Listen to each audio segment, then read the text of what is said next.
Créditos iniciais. Realização: Secretaria Especial da Cultura, Governo Federal, Brasil, União e Reconstrução, Fundo Nacional da Cultura. Apoio: Supermercados Archer, Webfios, Floriza Tinturaria, Warufski, Fábrica de Moda, Otto Atacarejo, HJ, Avan, Zen. Coprodução: Prime Filmes. Tela preta. Surge a imagem em plano aberto de um pequeno povoado visto de cima.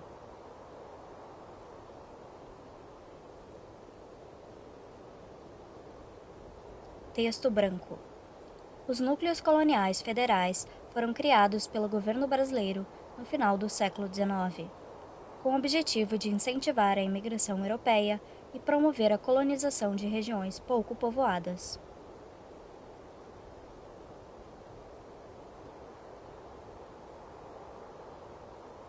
Os imigrantes recebiam terras para cultivo e moradia, além de assistência técnica e financeira do governo.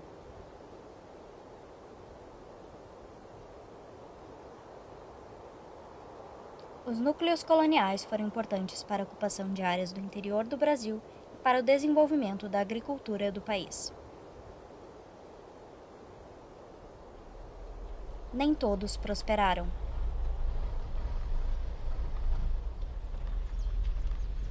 Dia: céu tomado por nuvens, estrada de chão, terreno delimitado por uma cerca de arame.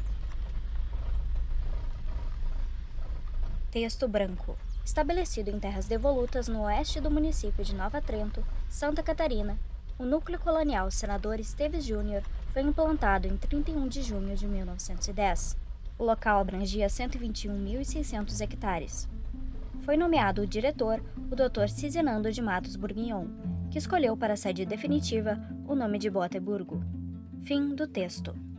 Um homem branco, usando camiseta preta e chapéu, está sentado em um sofá. Ele segura uma folha de papel amarelada com aparência antiga. Nela há um texto escrito à mão em letra cursiva. O narrador, no passado, escreve o texto à luz de velas. Tenho a honra de comunicar a Vossa Excelência que, autorizado pela Diretoria do Serviço de Povoamento, resolvi dar-lhe a denominação oficial de Boteburgo, em homenagem ao falecido coronel Henrique Carlos Boatê, tronco de uma ilustre família catarinense, um dos primeiros e o mais operoso explorador do sertão, onde foi fundado aquele núcleo, e ao qual muito deve o serviço de colonização deste estado, pelos esforços e zelo com que se dedicou ao progresso e desenvolvimento da antiga colônia, que hoje constitui o próspero município de Nova Trento. Linhas e demarcações de um mapa em folha amarelada. A imagem foca nas palavras Barra Negra e Águas do Rio Veado. Título do filme em caixa alta: Boteburgo, a cidade que um país esqueceu. Rua vazia. Do lado esquerdo, algumas residências. Do lado direito, um terreno desocupado e uma igreja bege. Legenda: Boteburgo, Major Gersino, 2023. Casa de madeira azul com telhado de telhas laranjas. Um homem branco de aproximadamente 50 anos com cabelo cinza escuro e barba branca dá o depoimento no meio da rua em frente à igreja. Saulo Adame, escritor. A partir do final do século XIX, aproximadamente 1870, o Brasil começou a implantar núcleos coloniais federais. Uma das áreas escolhidas foi Boteburgo, que em 1910 implantou esse núcleo e em 1913 começou a receber os imigrantes que vinham não só da Alemanha, mas vinham da Finlândia e diversos outros países. Em 1916 nós tínhamos mais ou menos 4.000 pessoas instaladas aqui. A lotação máxima do núcleo chegou a ter 8.000 pessoas, a partir de 1916. Vamos dizer entre 16 e 1922. E meu pai comentava que tinha farmácia, tinha padaria, a gente tinha delegacia, cadeia aqui, né? Tinha duas sedes do núcleo colonial, onde tinham reprodutores, né, de cavalos, de bois, tinham veterinários. Então, não tinha, era para ser muito promissor, né? Tanto é que a cidade foi desenhada, foi projetada, né? Então, toda uma estrutura que uma pequena cidade precisaria para funcionar, inclusive telefone público, cabine de telefone público em 1916, que era um negócio. A tua cidade tem telefone? Não, nós temos. O núcleo Senador Esteves Júnior, que é sede em Boateburgo, tem telefone desde 1916. E nós temos energia elétrica e a gente se comunica com o mundo. Então era muito desenvolvido em relação a qualquer uma cidade ao redor. Inclusive aqui é parte hoje do município de Major Gercino. E Major Gercino, muito tempo depois, teve o desenvolvimento que Boateburgo teve. Estrada de chão. Céu tomado por nuvens. Do lado esquerdo, um terreno delimitado por uma cerca de arame. Do lado direito, alguns troncos de árvores tombados. Seu Benedito Jasper era um dos comerciantes mais fortes aqui da região. Então, inclusive, o comércio do Jasper é anterior ao comércio do seu Antônio Otto. E o seu Jasper também investia em outras coisas, em hospedaria, investiu em salão de festa, salão de baile e tal. Então essas pessoas que tinham os comércios aqui na área urbana, que seria Boateburgo, que era a sede, eles movimentavam muita gente, vinham gente de fora para participar das festas de igreja, e eles, pessoas que faziam as suas reuniões aqui, reencontravam os amigos, as famílias retornavam em certos dias de festa para se reencontrar. Então são pessoas como o seu Jasper, como o seu Antônio, que fizeram muitas coisas aqui na comunidade, agregando as famílias, mesmo aquelas que há décadas já tinham ido embora, e retornavam para se confraternizar. Parede de madeira com porta-retratos de famílias pendurados. Uma senhora branca com cabelo castanho claro e curto dá o depoimento sentada em um sofá. Nilva Jasper Pereira, filha de Benedito Jasper. O meu pai, ele tinha comércio, ele negociava com os colonos, levava o que eles precisavam e eles pagavam com os mantimentos que eles plantavam, né? A casa, o pai comprou, já estava pronta, com a loja, a venda, e salão e tudo junto, sabe? Quem fundou aqui, o José Batista, a gente já que arrumaram tudo, porque ia dar muita gente aqui, precisava de comércio, precisava, né? E por isso que o pai veio para cá, porque todo mundo disse que ia ser uma cidade grande, que ia, né?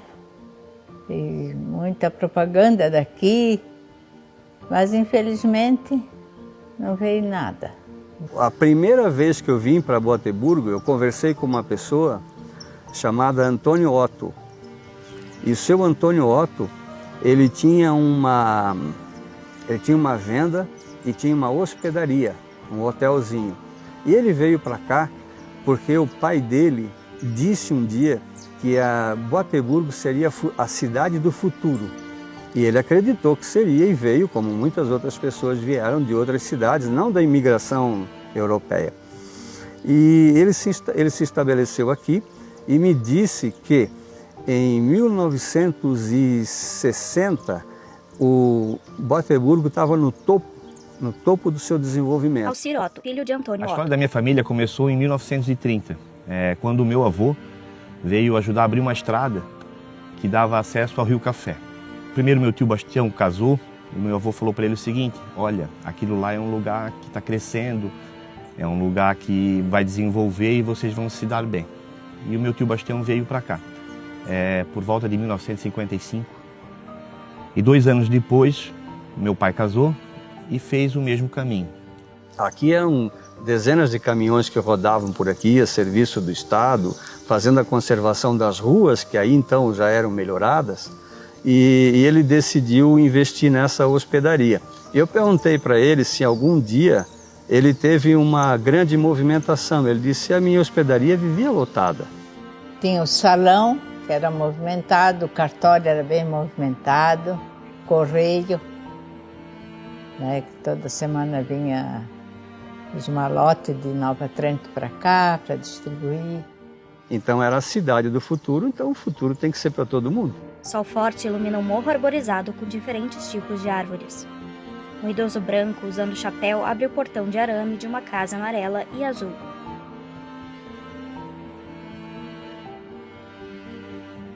Ele caminha em meio às árvores e flores copo de leite. Se aproxima de uma cerca que contorna um pequeno pasto de bovinos. Agora, sentado em uma cadeira no jardim da Casa Amarela, o senhor dá o seu depoimento. João Egger Filho, agricultor. Saía da aula, vamos para a roça. Fomos criados na lavoura. Família do Jasper lá, a mesma coisa. Nós ia para a aula já, quando nós saía da aula, tinha 12, 13 anos, daí nós já começava devagarzinho junto, com os velhos. Ia de junto, assim, não de enfrentar, mas ia junto. Primeiro era bem mais divertido, assim, tinha mais gente, a gente saía mais, era novo, né? É o que trazia mais povo para esse lugar, a corrida de cavalo. Rogério Jasper. Era o único esporte mais interessante que tinha na época, né? Isso lá o tio Benedito abriu o braço. Filho de Leopoldo Jasper. Ele e o empregado dele. Porque primeiro era 2 trilhos, né? Depois ele fez 3. Aí corria 3 cavalos numa vez só. Corrida de cavalo era assim, corrida de cavalo feito uma caixa, né? Era trilho para 3 cavalos. Daí botava dentro da caixa. Tudo preparado. Daí lá dentro não entrava. Tinha um ia lá atrás, quando estava preparado, puxava a fita. Daí levantava a tampa. Daí saiu, ficou. Daí ia até 400 metros. Mas também tinha jogo até 200, tinha até 300, até 400. Casava dinheiro. E aqueles nós pobrezinhos no lado, cada um jogava onde queria, né? Nós também era metidos ainda. Tinha muita aposta fora. Um apostava num cavalo, outro apostava no outro, né? Sim, quem ganhava a carreira levava dinheiro, né? Vinha gente de tudo quanto era lado. E aí vinha o pessoal de fora, de Bom Retiro, de Brusque, Gaspar também. De Brusque tem um médico que era muito amigo dele, que tinha os cavalos de corrida, né? Se juntava bastante gente.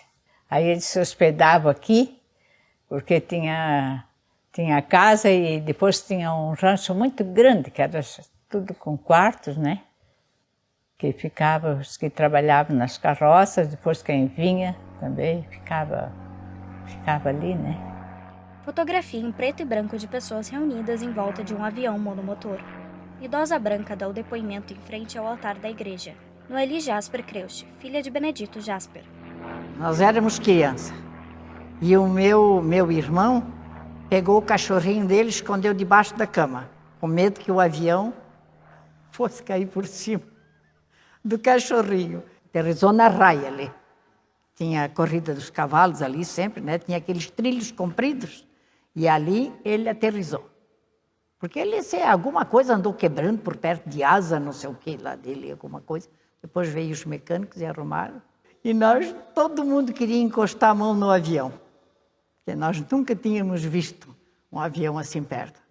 Mas deu uma coisa gentarada, ficou uns dias aqui, veio gente de Leoberto, veio gente de Angelina, Major, todo mundo vê, né? Eu sei que o pai tinha feito compra de calçado e veio não sei quantas caixas de São João Batista para cá. E numa tarde o pai vendeu tudo. De tanta gente que veio. E depois aí vieram os mecânicos para arrumar e veio até aqui na frente da escola e aqui então ele levantou o voo, né? Dia. Grande plano aberto. A câmera sobrevoa o pequeno povoado. De longe, uma dúzia de casas e a igreja bege.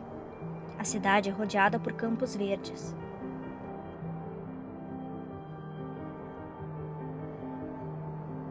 Mapa antigo e amarelado com delimitações.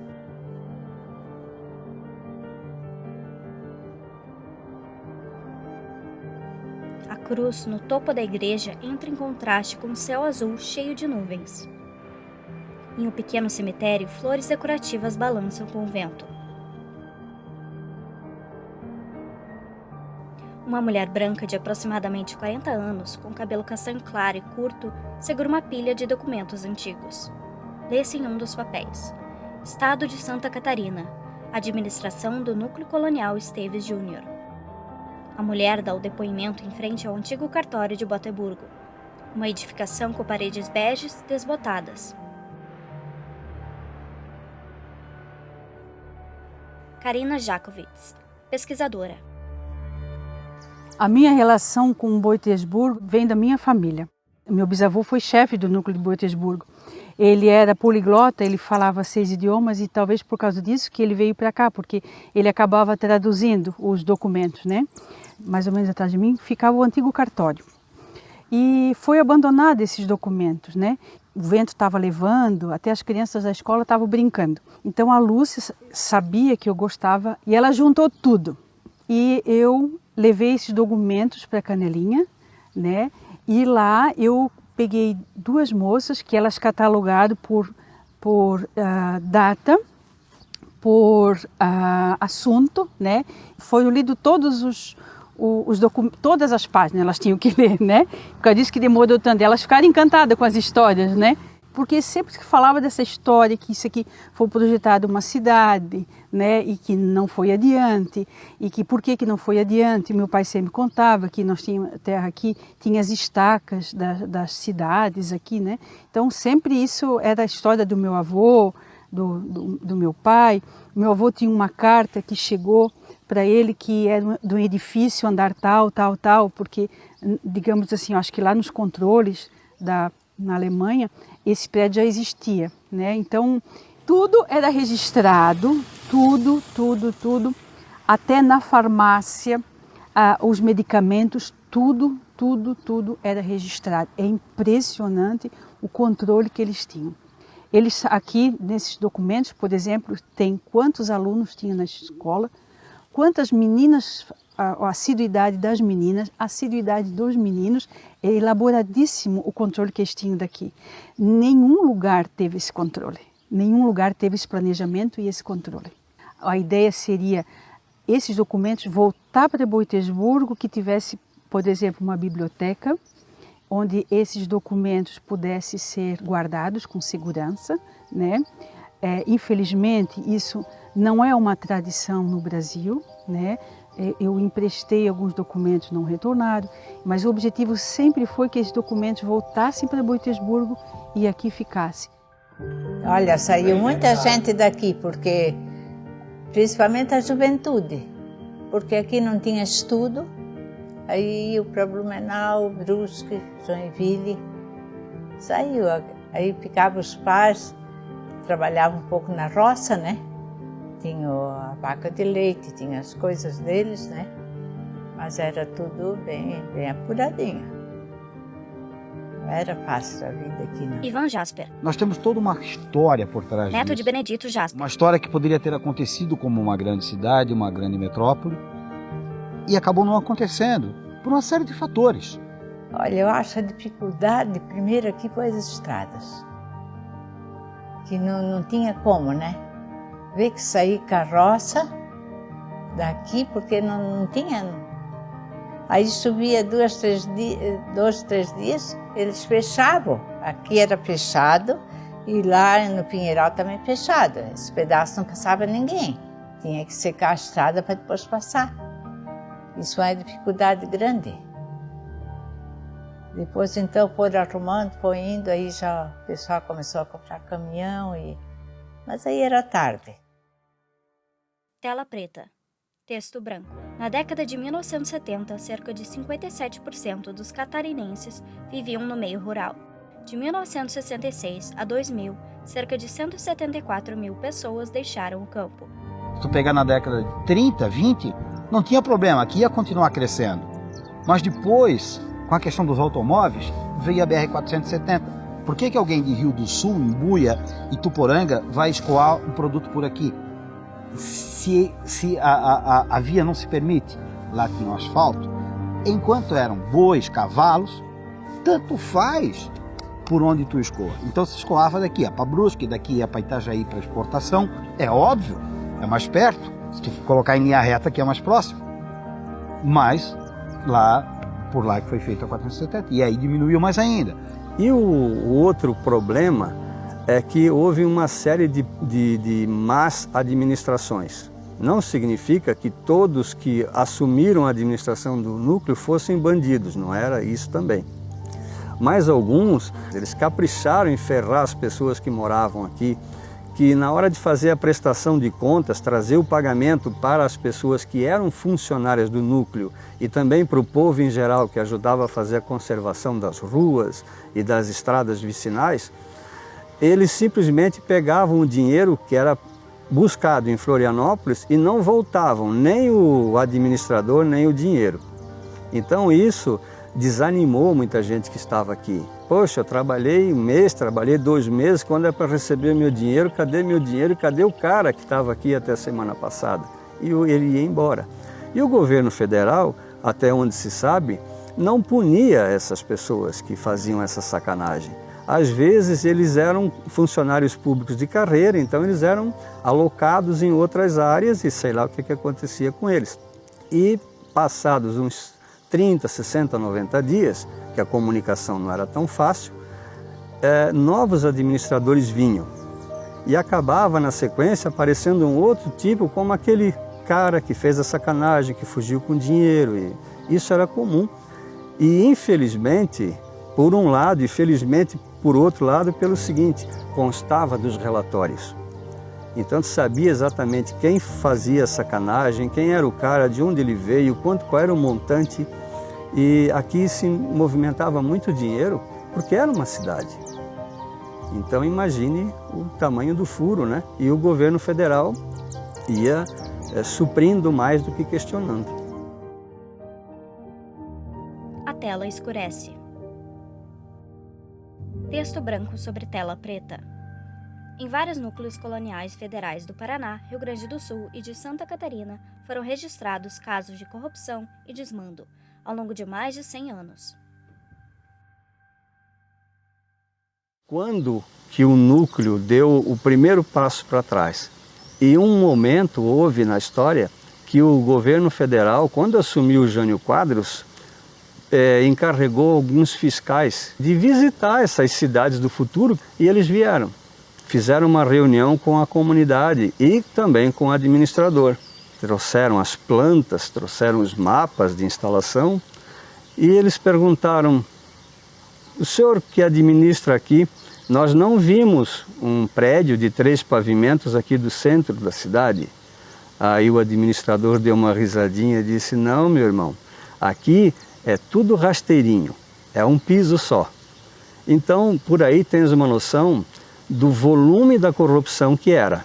Mas existia uma tristeza muito grande pela decadência que aconteceu a partir dessa visita dos fiscais de Jânio Quadros, que retornaram a Brasília já na época e disseram: ó, doutor Jânio, os caras não estão fazendo o que é para fazer. E o Jânio determinou, talvez até a contragosto, não só em relação a Boateburgo, determinou que as verbas cessassem. Então a comunidade ficou, de certa forma, abandonada pelo governo federal, que se indignou com o que estava acontecendo, e com razão, mas não era culpa da comunidade, era culpa de quem administrava. Então havia uma tristeza assim no semblante das pessoas. Algumas pessoas eu entrevistei no seu próprio local de trabalho, que eram pequenos comércios, pequenos mesmo, prateleiras praticamente vazias, sem clientela, mesmo nos dias que supostamente mais movimentados da semana. E elas falavam dessa tristeza. Poxa, o meu avô veio para cá e a gente está aqui, e os filhos estão indo embora, mas eu não vou embora, eu quero ficar aqui. Então havia uma esperança de que algum dia Boateburgo retomaria o crescimento. Então ele foi citado pela maioria dos entrevistados como sendo a cidade da esperança. Vamos para Boateburgo porque o nosso futuro e o futuro da nossa família está lá. E em função disso, desse corte governamental, cessou o envio de verbas e a vítima, claro, foi a comunidade, né? Foram os moradores e não os administradores, não os diretores, funcionários, etc. Então houve vamos dizer, um êxodo das famílias que, quem ainda não tinha decidido ir embora, foi impulsionado por essa situação. A população, que chegou a 8 mil habitantes, até pouco tempo atrás tinha pouco mais de 200 moradores. Então foi uma tristeza, né? Meu pai contava uma história que teve um candidato a presidente que fizeram o roteiro dele em Brasília, na época que ele veio fazer a campanha, e ele veio, e uma das cidades a ser visitada era Boitesburgo, né? Um dos lugares a ser visitado. E quando eles chegaram até uma altura do caminho, não tinha estrada. Mas no mapa a estrada existia, né? Então com certeza ele veio visitar essa prefeitura, ele veio visitar esse prefeito, né? Ele veio visitar essa Câmara de Vereadores, ele veio conhecer esse lugar, né? E chegou e não tinha nada, né? Na verdade não era só para eles a fantasia, era para nós também, né? Mas assim, nós somos mais um caso de tantas outras cidades, de tantos outros investimentos no Brasil, que o dinheiro não chegou. Isso não é novidade. continua acontecendo.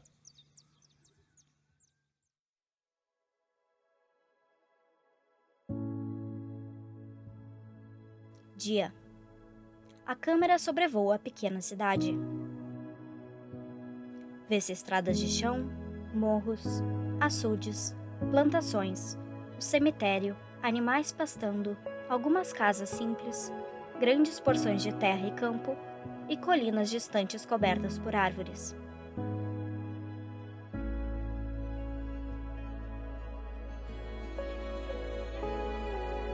Mas hoje, olhando no entorno, se vê que está tendo uma retomada, está tendo uma injeção de ânimo, e não só nos moradores mais antigos, mas também tem os seus descendentes que estão voltando, fazendo empreendimentos, construindo casas ou reconstruindo casas. E isso anima, porque a cidade precisa disso. Boateburgo precisa de alguém que reacenda a chama, que faça dela, de fato, a cidade da esperança. Um dia a gente estava vindo do cemitério, eu estava falando com as minhas irmãs, a gente estava vindo a pé, e a minha irmã falou, nós já falamos, poxa, que pena, né, que aqui não prosperou e a gente teve que sair tudo, né? Ela falou o seguinte para mim: Alcir, mas quem sabe se tivesse prosperado, nós estaríamos aqui, abraçados, conversando, né? Quem sabe se tivesse prosperado hoje, cada um estaria no seu canto, a gente não estaria aqui. Então, como eu falei, são coisas que às vezes são para acontecer, Darlan. Eu acredito muito em Deus e eu acredito que nada acontece nesse mundo sem a permissão dele. Então, era para acontecer desse jeito. Se aconteceu alguma coisa errada, mas era para acontecer desse jeito. Então, eu acho que a gente tem que respeitar, esquecer o que aconteceu e pensar num futuro melhor. Para mim, que vivi uma infância aqui, uma infância brincando, correndo nas matas, nos rios, pescando, era maravilhoso, jogando bola na pracinha, sabe? Uma coisa da gente ralar o cotovelo, ralar o joelho, né? De sem tanto eletrônico e tudo mais, então de poder trazer isso, sabe? E eu quero isso para mim, eu quero isso para os meus filhos. E a gente percebe aos poucos que aquelas pessoas que um dia moraram aqui, que buscaram sucesso em outras cidades, que hoje têm um conforto, que têm uma questão financeira mais tranquila, as pessoas estão retornando, né? Construindo a sua casa, o seu refúgio, para um final de semana, para umas férias, né? E isso é muito bacana, né? Eu sempre escutei desde pequeno a história de Boiteursburgo, né? E quando eu saí daqui em 96, era uma época muito, muito ruim para Boiteursburgo. As casas estavam caindo, a população estava indo cada vez mais embora. E eu sempre tinha um sonho de, se um dia eu pudesse fazer alguma coisa pelo local, eu ia fazer. E assim que eu pude, né, eu adquiri um terreno e vim fazer alguma coisa. Então, aqui o que eu faço no terreno, as minhas produções, elas são simbólicas, mas que eu sempre penso que elas possam servir de incentivo para alguém ver e copiar, ir para o lugar, ele prosperar, mas de um jeito sem perder a sua essência. Para elas verem que dá certo, né? Que a gente pode acreditar nas coisas, que as coisas funcionam, né? Que às vezes a gente mora no lugar e acha que o lugar da gente não é tão bonito. Eu sei porque eu já morei aqui até os 21 anos e, em parte, a gente não dava tanto valor como a gente dá hoje, né? Hoje eu chego, eu olho e eu valorizo muito o lugar. Então, primeiro, eu queria que as pessoas que moram aqui, que elas se espelhassem nisso, né? E que elas pudessem ver. E futuramente, assim como eu estou voltando, que eu espero um dia ainda voltar de forma definitiva para cá, eu espero que mais gente, que vendo que a gente voltou, no caso da dona Nilva também, que voltou para cá, não fica 100% aqui, mas está boa parte do tempo dela aqui. Então eu acredito que mais pessoas possam vir, olhar e voltar também, né? E eu vejo isso, assim, as pessoas, né? Muitas pessoas já foram resolver a sua vida lá embaixo e elas têm muita vontade de voltar. E outra coisa que eu percebo, as pessoas que vêm para cá, quando elas vêm, elas passeiam, elas gostam de ficar aqui, né? Porque a gente se sente bem. Eu não sei se vocês percebem, mas eu, quando eu estou aqui, parece que me tira um peso das costas, né? Me dá um vácuo no ouvido, né? Eu brinquei ontem de noite com a esposa do Saulo ainda, que eu costumo dizer que quando a gente vem aqui, a gente vem escutar o silêncio, né? É uma paz, é uma paz. E teve uma senhora que um dia estava aqui que ela falou, ela veio inclusive com o Saulo, E ela disse que aqui é um lugar de cura, que ela sentiu muita paz aqui, que ela sentiu um lugar de cura. E quem sabe essa paz que eu sinto, essa paz que vocês sentem, é uma energia positiva que tem, né? E quando a gente vem para um lugar que tem energia positiva, a gente consegue perceber isso, né? E as pessoas também conseguem perceber. Então, quem sabe seja um lugar para a gente descarregar mesmo, né? E vir e se sentir bem. A tela escurece. Texto branco sobre tela preta. A cidade modelo não saiu do papel. Desde sua criação e agora para sempre, a verdadeira história de Boteburgo ainda é um enigma a ser decifrado. Título em caixa alta: Boteburgo, a cidade que um país esqueceu.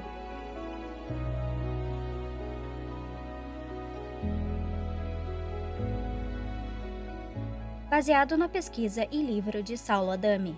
Créditos finais. Direção: Darlan Serafini. Roteiro e pesquisa: Saulo Adami. Produção executiva: Cristina Sapata. Assistente de produção: Caroline Hilbert. Fotografia. Direção de fotografia: Giovanni Canan. Primeiro assistente de fotografia: Juliano Freitas. Primeiro operador de câmera: Giovanni Canan. Segundo operador de câmera: Juliano Freitas. Imagens de arquivos: Germano Gamba, Arthur Betker, Wesley Belotto. Som direto: Giovanni Canan. Locução: Flávio Faria Silveira. Pós-produção, montagem e edição: Juliano Freitas. Finalização: Juliano Freitas. Masterização de áudio: Bruno Bujato. Intérprete Libras: Rosana Gomes Jaque. Audiodescrição: Prisma Produções e Acessibilidade. Depoimentos: Saulo Adami, Alcir Otto, Nilva Jasper Pereira, João Egger Filho, Rogério Jasper, Noeli Jasper Kreusch, Karina Jakovitz, Ivan Jasper. Agradecimentos: Alcir Otto, Ivan Jasper, Karina Jakovitz, Marisa Terezinha Pereira, Valdir Riffel, dramatização, Leonir Pedro Brown, dramatização, Evânio Hugen. Copyright: Prime Filmes 2023.